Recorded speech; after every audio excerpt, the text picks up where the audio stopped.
तुम्ही म्हणालात तर मराठवाड्यामध्ये एकही जागा आम्ही जिंकू शकलो नाही, त्यामुळे फक्त मला तो फॅक्टर बघायला मिळाला असं नाही. पाडा म्हणलेला निर्णय योग्य झाला का नाही, असं असतं आपलं काम.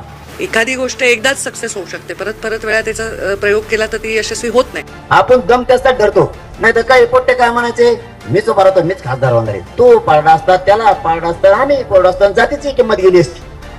त्याला नाही जाणाराचं इतकं इंजेक्शन घ्यायला लावलं, तिथून पुढे नाही एवढाली एक गोळी. ही सुरुवात आहे विधान परिषदेवर असं मी म्हणेन. कारण असं आहे की आता राज्यात निवडणुका आहेत आणि राज्याच्या निवडणुकांमध्ये योगदान देता यावं, आपल्या स्वतःच्या राज्यामध्ये आपल्याला काम जास्त चांगलं करता यावं, याच्यासाठी ही संधी पक्षाने मला दिली असावी आणि त्याच्यामुळे त्या संधीचं सोनं करण्यासाठी मी प्रयत्न करीन. मी खूप आनंदी आहे. 5 वर्षानंतर मी महाराष्ट्र राज्यामध्ये काम करायला उत्सुक आहे. तुम्ही म्हणालात तर मराठवाड्यामध्ये एकही जागा आम्ही जिंकू शकलो नाही, त्यामुळे फक्त मला तो फॅक्टर बघायला मिळाला असं नाही. ज्यामध्ये एक विषय नक्की आहे आणि तो विषय असतो, एखाद्या काळामध्ये एखादा मागणी असते एका समाजाची आणि दुसऱ्या समाजाच्या मनामध्ये त्याच्याबद्दलची एक हुरहुर असते की आमचं काही अडचणीत येऊ नये. तर हे समतोल जे आहे तो साधण्याचे नेत्यांनी प्रयत्न करावा लागतो आणि सरकारने पण त्याच्यामध्ये प्रयत्न करावा लागतो आणि ते करतायत उचित प्रयत्न आणि करतील असं मला विश्वास. एखादी गोष्ट एकदाच सक्सेस होऊ शकते, परत परत वेळा त्याचा प्रयोग केला तर ती यशस्वी होत नाही. त्यामुळे एखादा नेरेटिव्ह लोकांना भिडवण्यासाठी वगैरे जर कोणी सेट केला निवडणुकीत तर त्याचा फायदा लोकसभेमध्ये समजा आमच्या विरोधकांना जरी झाला असेल तर ती परिस्थिती परत विधानसभेत राहील असं नाही. लोक आता ऑलरेडी म्हणजे लोकांना चुटपुट वाटते की लोक या ज्या पद्धतीने मतदान झाले, आता मला वाटतं याचा परिणाम असा होईल की विधानसभेमध्ये लोक भरभरून मतदान करतील. संभाजीनगरमध्ये जी गोष्ट शक्य नाही या आंदोलनामुळे इथं ठरली. ही गोष्ट मी 20ला सांगतो, कारण मला बघू दे हे कसं ठुलते, काय सापडेलं यांनी किंवा काय सापडलाय का यांना, यांचे प्रायव्हेट ड्रोन कशासाठी होते हेही मला बघू द्या. मी यांना वाटत असेल आम्ही करतोय ते नाही, पण ते काय करतात मला 2 दिवसाच्या आधी माहिती मिळती म्हणजे मिळती, म्हणून त्यांचा डाव मी यशस्वी होऊ देत नाही. त्यांनी 2-3 कामं आज केलेत, त्यांना त्यातून काय साध्य करायचं होतं हे मला कळू द्या. कोणी बैठका घ्यायला पाहिजेत त्या न घेता ज्याचं हे क्षेत्रच नाही आरक्षणावर बैठक घ्यायचं त्याने बैठका घेतल्या. काय तुमची नियती, फक्त यांनी याच्यात हात घातलाय का मला बघू द्या. म्हणून मी तुम्हाला सांगत असतो, मी जे काही पाऊल उचलतो तुम्हाला त्या आधी वाईट वाटतं, तुम्हाला घेतलेला निर्णय तुम्हाला असं वाटतं चुकीचा घेतला, किंवा तुम्हाला असं वाटतं आजची आजच निर्णय घ्या, कोणचा आपण समजून घ्या मी काय म्हणतोय. आणखीन 10 मिनिट जास्त जाऊ द्या, पण समारोप छाताडावर पाय देऊन तुम्ही जबरदस्त घेतलाय म्हणून मला 10 मिनिटं जास्त बोलू द्या. तुम्हाला वाटतं आत्ताच निर्णय घ्यावा लगेच, त्यावेळेस तुम्हाला वाटतं याच्यासाठी थांबला होता आणि ह्योच निर्णय योग्य. पाडा म्हणलेला निर्णय योग्य झाला का नाही, असं असतं आपलं काम. आपण दम त्यासाठी धरतो, नाही तर काही पोट्टे काय म्हणायचे, मीच उभा राहतो, मीच खासदार होणार आहे. तू पारडा असतात, त्याला पारडा असतात, आम्ही पारडा असतात, जातीची किंमत गेली असती. सगळं दिमागाने खेळायचं, प्रत्येक वेळेस ताकदीचा वापर नाही करायचा, बुद्धीचा सुद्धा वापर करायचा.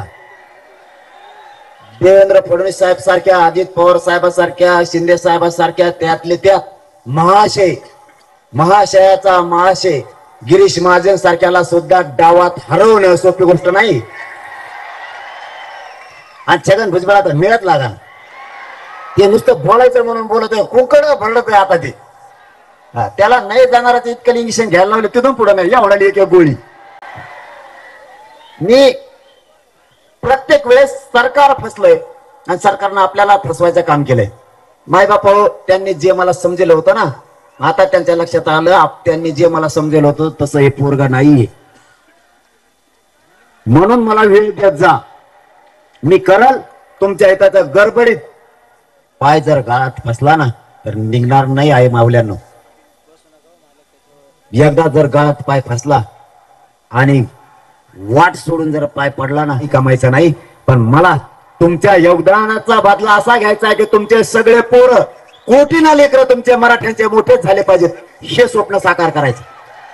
नमस्कार. बीडमध्ये आणि मराठवाड्यामध्ये जरांगे फॅक्टर चालत असेल, पण कोणतीही गोष्ट एकदाच होती नेहमी होत नाही असं पंकजा मुंडे म्हणाल्या. तर मनोज जरांगे पाटील पुन्हा एकदा मराठा आरक्षणाच्या मुद्द्यावर आक्रमक होताना दिसले. छत्रपती संभाजीनगरमध्ये मराठा आरक्षण जनजागृती शांतता रॅली दरम्यान क्रांती चौक परिसरात दाखल झाली। याच क्रांती चौक परिसरात मनोज जरांगे पाटील यांनी मोठ्या संख्येने जमलेल्या मराठा बांधवांसोबत संवाद साधला। छत्रपती शिवाजी महाराज पुतळा परिसरात रॅलीचा समारोप झाला। मनोज जरांगे पाटील यांची पुढची दिशा काय असणार याकडे सर्व मराठा बांधवांचं लक्ष लागून राहिलेलं आहे।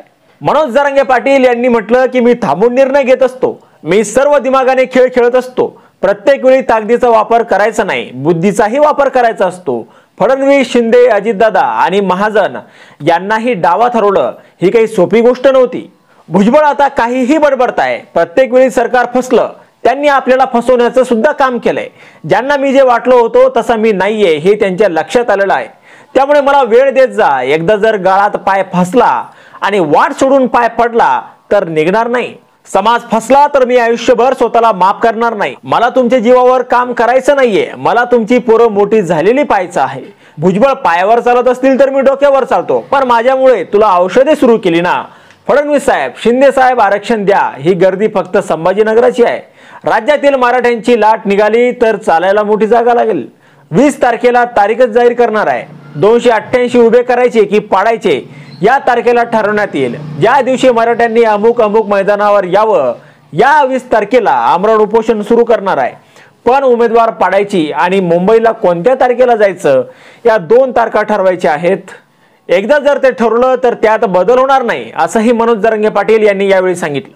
आता यावर तुम्हाला काय वाटतं तुमचं मत कमेंट बॉक्स मध्ये लिहायला विसरू नका। व्हिडिओ आवडला असेल तर जास्तीत जास्त शेअर करा आणि आतापर्यंत मराठी जनता आपण आपल्या या चॅनलला सबस्क्राइब जर केलेलं नसेल तर चॅनलला सबस्क्राइब करा।